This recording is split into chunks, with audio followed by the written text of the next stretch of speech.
السلام علیکم۔ یمن کے حوثیوں نے اسرائیل پر میزائل داغ دیے، جنگ میں شمولیت کی تصدیق۔ یمن کے حوثی باغیوں انصار اللہ کی جانب سے اسرائیل پر میزائل داغنے کی خبریں حالیہ عرصے میں سامنے آتی رہی ہیں، خاص طور پر غزہ جنگ کے بعد۔ اہم نکات یہ ہیں: کیا ہوا؟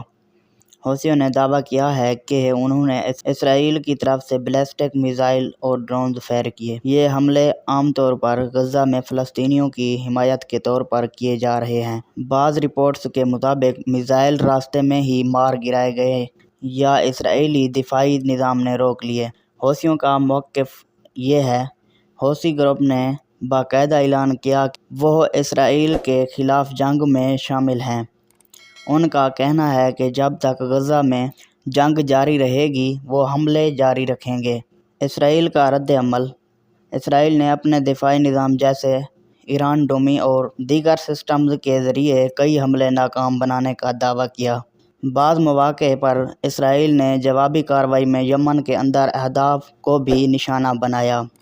خطے پر اثرات: اس صورتحال سے مشرق وسطیٰ میں جنگ کے پھیلنے کا خطرہ بڑھ گیا ہے، خاص طور پر بحیرہ احمر۔ ریڈ سی میں جہازوں پر حملوں نے عالمی تجارت کو بھی متاثر کیا ہے۔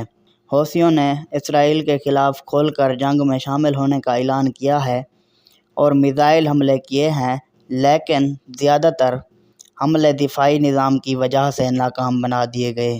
اگر آج کی ویڈیو اچھی لگی ہو تو میری ویڈیو کو لائک کر دیں، اور چینل پر نئے ہیں تو چینل کو سبسکرائب کرنا مت بھولیے۔ بہت شکریہ۔